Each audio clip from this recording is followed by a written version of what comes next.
Welcome to the show. I'm Vivian Kopsinger Birchall, your host, and I have a special guest, Jen Carter or Jennifer Carter from the Department of State, who is here to talk about the Welcome Core program. But before we start, Jen, welcome.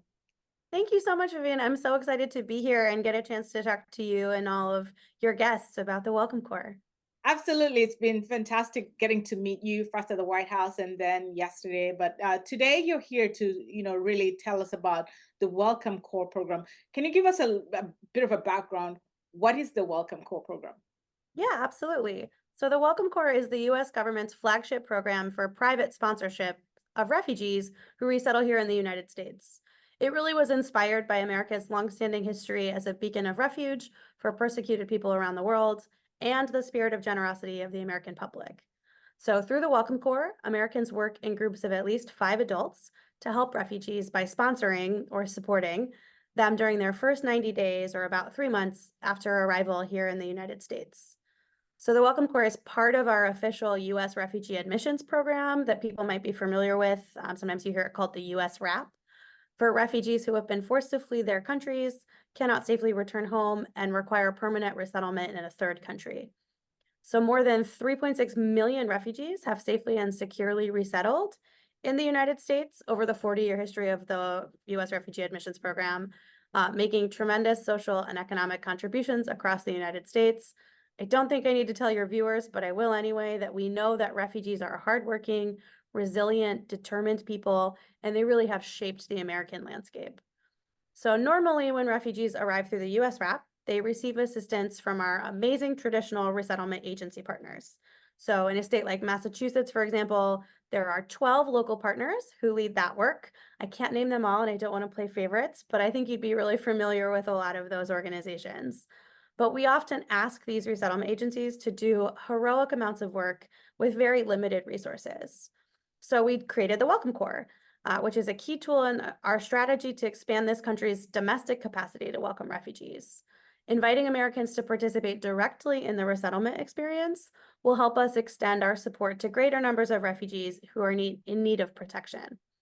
But the great thing about the Welcome Corps is it's not just about supporting refugees. It's about reinvigorating American communities. Refugees contributed, in a recent study, refugees contributed almost 124 billion with a B dollars to the growth of the U.S. economy from 2005 to 2019. And the Welcome Corps really was created in response to widespread demand from Americans all across the country, from all walks of life and political persuasions, from the full spectrum of faith-based organizations, veterans organizations, service groups, and your neighbors. One sponsor, a pastor in Boston, told me that refugee resettlement is a powerful experience that united his community, sparking acts of generosity and kindness that have then become regular parts of community life. So at a point in time where people really feel often divided or isolated from their neighbors, we find that sponsorship really helps foster collaboration across communities, including local government, schools, property owners, and local businesses, all who come together to support a newly arrived refugee family. And so resettling refugees really reflects our values as a nation. Welcoming newcomers and helping others is part of the American DNA. We've seen this in all these different contexts, and that really is the spirit of American culture we're building upon with the Welcome Corps. Absolutely. Thank you for that overview. And it's great that you mentioned Massachusetts and Boston. I know you couldn't mention favorites, but we know some of the local organizations here in the town that I live in, Acton, like United Way, that are working with refugees in different ways. But so, just takes us to the next question. Who is eligible to participate in the Welcome Corps? And how is this going to be different from the different resettlement programs that are in Massachusetts in terms of? Absolutely. So it's different from the different resettlement programs in Massachusetts and other parts of the country because it really is those 5 volunteers, the 5 members of the sponsor group that step up and do all those traditional resettlement activities. We'll talk about that, I think, a little bit later. But so it really is, 5 members of your community that step up and volunteer to be those refugees' support system. Normally for a resettlement agency, families would receive a caseworker. In the case of the Welcome Corps, and that caseworker, may have 5, 10, 15 families that they're helping to support at any time. For the Welcome Corps, you really are the caseworker for your refugee family when they arrive. So to participate in a Welcome Corps sponsor group, You must be a US citizen or lawful permanent resident, so have a green card. That's so that we ensure that sponsors will continue to have permanent status in the United States throughout the sponsorship process and beyond. Sponsors also have to be at least 18 years old, and they need to live in or near the same community in the United States. This is so they're best able to support the refugee family with that they're sponsoring in their day-to-day needs. I should say we don't put a firm um, kind of geographic limit on where sponsors can live. We just say the same community in the United States because I think you and I both know that 5 miles in Boston or Washington, D.C. is quite different than 5 miles in Indiana, where I'm from. So we really just ask that sponsors live in the same community. So sponsor groups have to have at least 5 of those Americans or lawful permanent residents, green card holders, but many of our sponsor groups have more. As I'm sure you can imagine, this is the kind of work that really takes a village and a community behind it. And if someone's interested in sponsoring but not sure they can find 4 friends or neighbors who are interested, we absolutely encourage you to get creative. Sponsors have posted on Facebook or Nextdoor apps, on their church or mosque bulletin boards, sent messages on listservs for membership organizations like Lions or Kiwanis or their local YMCA to find others in their community that might want to participate in this life-changing service opportunity. So that means many of our sponsors didn't just build new relationships with the refugees they welcomed, but people who lived in their communities for years who they'd never met before. So it's really a cool program. Great. And then you highlighted a bit of what a sponsor should do, but what is, like, for example, there will be kind of like caseworkers, but in general, what is expected of this sponsoring group? Yeah, I know that's an intimidating word, caseworker, but sponsors really do what any new neighbor would do for somebody. Think of when you've moved, or I know many of your viewers were refugees or immigrants themselves. So you'll do those kinds of welcoming activities that our traditional resettlement agency partners also have done historically. That means meeting the refugees at the airport, helping identify initial safe and affordable housing, and assisting refugees while they learn English if they need to, get their kids enrolled in school, apply it and sign up for benefits like healthcare, look for jobs, find a grocery store they're comfortable with. So sponsors are really providing practical support and a sense of belonging for the refugees' first 3 months in the United States.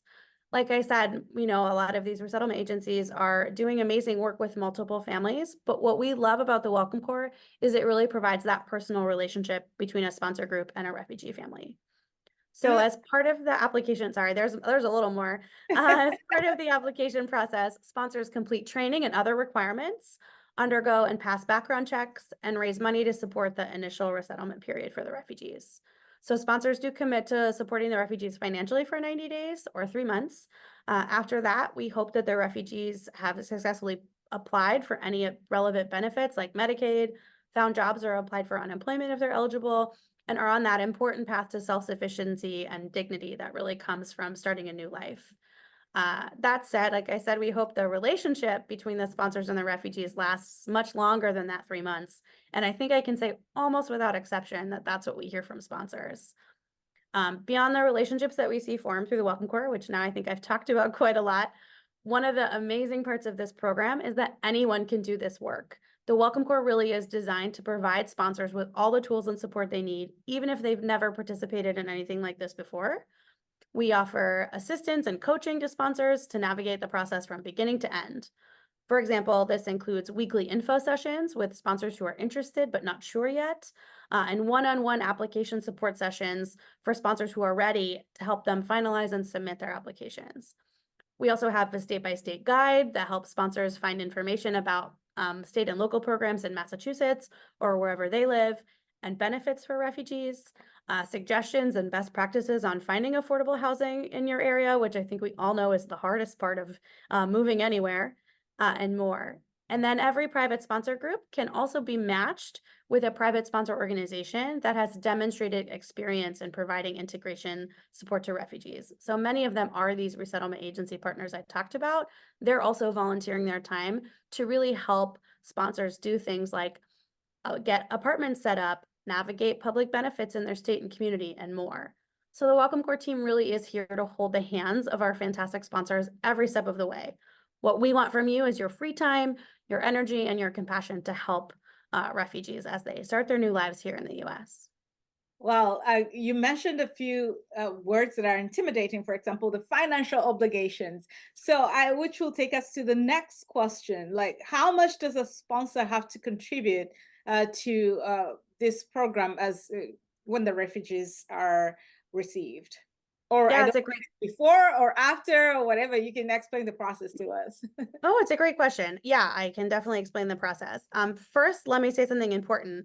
Welcome Corps is free for refugees, and all of those services I mentioned above are completely free for sponsors.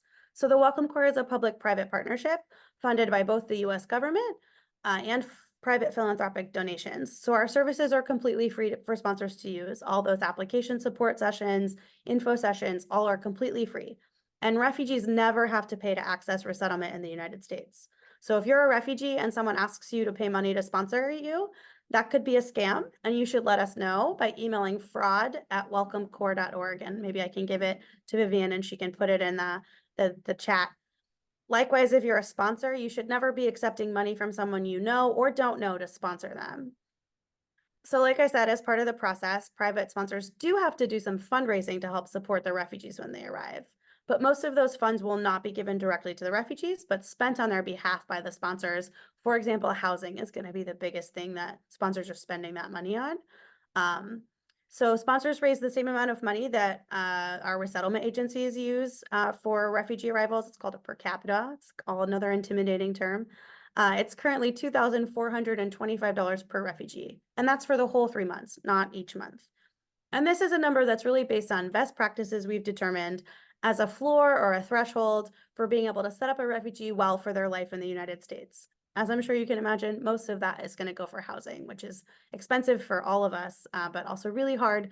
Maybe when you move to the US and you don't have a credit score yet, it can be really challenging to find that affordable housing. That said, it is a national standard, while resettlement is very location-based. So that $2,425 is probably going to go a lot farther in Montana or Georgia than it will in Manhattan or Boston, for example. So it's a minimum requirement. Like I said, most of those funds are not given directly to the refugees, but spent on their behalf by sponsors. While sponsors are required to give a small amount of cash directly to the refugees to have on hand for everyday expenses like groceries, some of it can be in-kind donations. So we don't expect sponsors to pay this money out of pocket. Almost all of our sponsors raise money, or find in-kind donations by starting a GoFundMe, collecting donations from their local church, mosque, or synagogue, or asking their neighbors or their communities to help donate winter coats, pots and pans, beds, mattresses. Again, all those things that you'd need when you're starting your life over here in the US. We also have a ton of resources available on our website about how to raise these funds, including tips from private sponsors who have done this already. And this is something that private sponsor organization I mentioned earlier can also help sponsors think through. And again, I'm going to reiterate because it's really important, and it's really important for your viewers to know and to share that other than this fundraising piece that directly supports those refugees once they arrive, the Welcome Corps and all of our services are completely free for sponsors, and access to resettlement in the United States is always completely free for refugees. Oh, and you did ask me about before or after. So sponsors have to raise 60% of the fundraising requirement when they submit their application. So when they apply to be sponsors, and then they'll just have to show that they've raised the rest by the time the refugee arrives. Wow. So that usually is a couple months in between. Great, great. Which takes us to the next question. Yeah, you've been talking about raising funds, but there is a special program happening between now and August 31st. Can you tell us about that? Yes, absolutely. It's an amazing opportunity. So like I said, the sponsors are normally need to raise those funds and find those in-kind donations. But right now, that fundraising is actually not necessary because generous private donors have created a fund to cover these costs. So until August 31st, which is somehow already the end of next week, it's sneaking up on us. Any group who signs up to participate in the Welcome Corps and match with a refugee they don't already know can receive a grant to cover that cost of sponsorship. So the sponsor fund covers that $2,425 per refugee that I mentioned.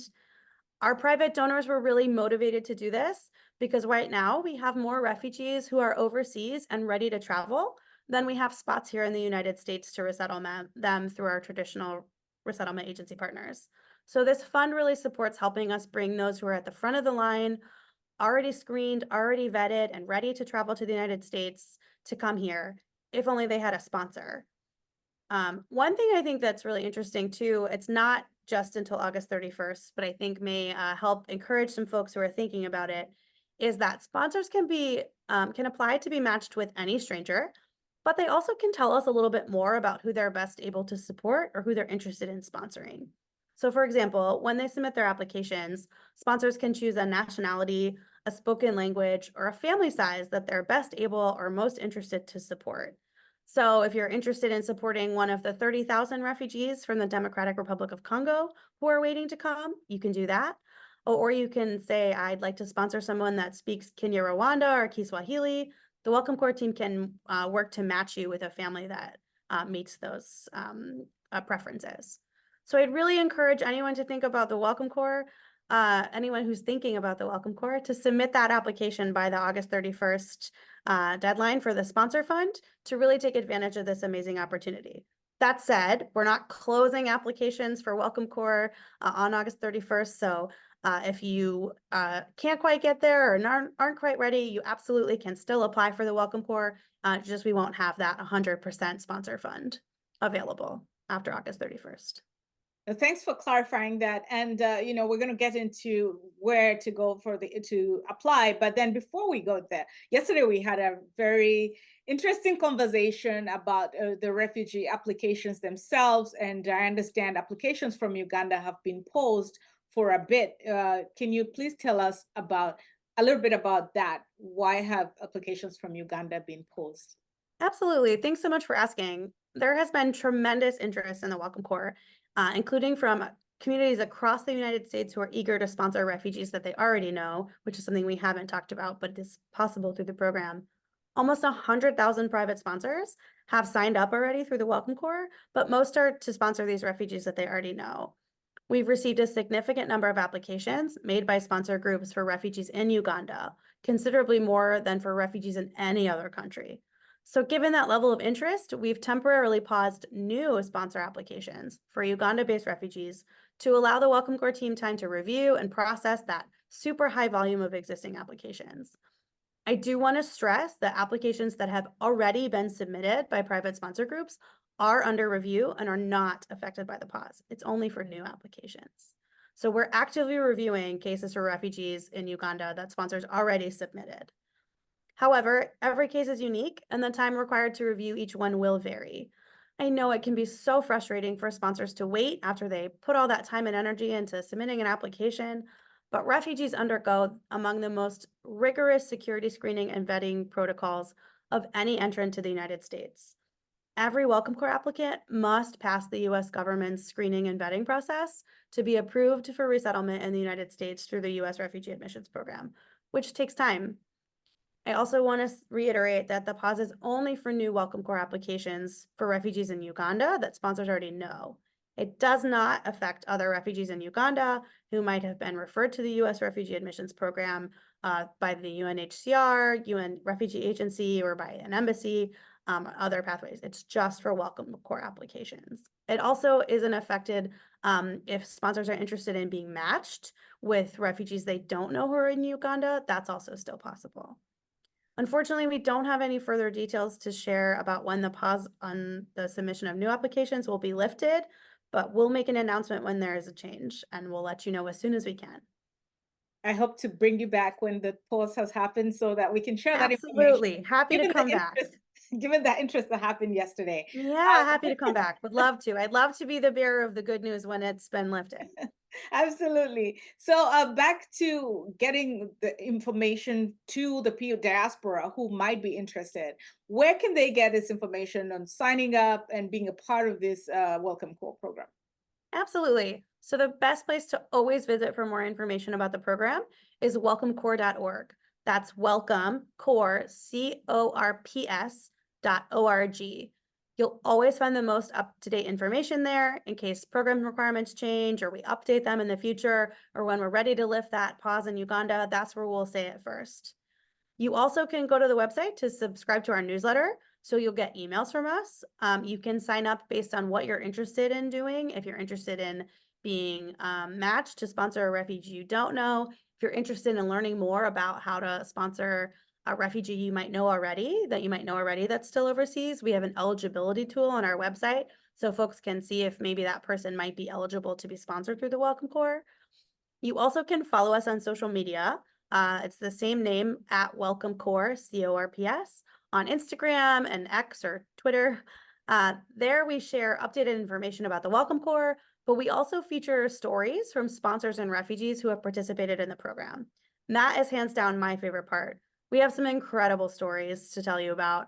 There's a former Haitian immigrant in Boston who led her church to welcome a Muslim man from Somalia, and he calls her mama. They have this amazing relationship. He's been here about a year now. It's really an incredible story. Or I got the chance to meet in Dallas, Texas, a group of Congolese refugees and immigrants who live in Austin, who applied to be matched with strangers who needed their help most. So it actually wasn't another Congolese family, it was a Venezuelan family. And so they really just have created an incredible new chapter with each other. So we have some of those stories available on our website. You also can see them on our social media. Well, is there anything that we haven't talked about the Welcome Corps that you'd like to tell our viewers? Sure. So we really have been thrilled by the widespread interest shown by the American people since we launched the Welcome Corps about 18 months ago. So it's still a new program, but Americans across the country are enthusiastically welcoming refugees into their community. Like I said a couple times, almost 100,000 sponsors in all 50 states, Washington, D.C., and Puerto Rico have stepped up and signed up to sponsor more than 50,000 refugees in need of protection. That includes refugees from more than 45 nationalities from every region in the world, currently awaiting or undergoing processing in more than 100 host countries. But behind those numbers, those are real people whose lives are going to be changed through this program. And there's a compelling American story. Sponsors who have stepped up from every walk of life, members of faith communities, veterans, retirees, and even former refugees or immigrants who themselves are eager to pay forward the warm welcome that they received when they arrived in the United States. But as amazing as the response has been, we're facing unprecedented global displacement, and the needs are greater than ever. So to your listeners, I would actually, instead of telling them something I didn't cover, I would pose a challenge maybe. Can you join the movement and apply to sponsor a refugee or refugee family through the Welcome Corps? Or if you're not ready to sponsor yet, can you share this amazing opportunity with your friends or neighbors who might be interested? You might just change a life, including your own. That is fantastic, and the great way to wrap up this information session on the Welcome Corps. Jan, thank you for your time. Thank you for accepting to come and just give us more information on how to get involved and how to get engaged. Hopefully, we'll get you back to talk, to learn about the progress that is being made, and if you have any needs and any calls to action in the future, just let us know, and we'll try to get the word out. But for now, Thanks so much, Vivian, for having me. It's always such a pleasure to come talk about the Welcome Corps. I always say I have the best job. So really looking forward to seeing your friends and neighbors sign up to become sponsors and keep the movement going. Thank you so hopefully much for we'll having me. absolutely hope we can have you here in Massachusetts in person sometime. I would love that. That would be wonderful. But to our viewers, I hope you've learned more about the program. Please visit the website welcomecorps.org. Again, it's welcomecorps.org for more information. But for now, thank you for watching. Till next time.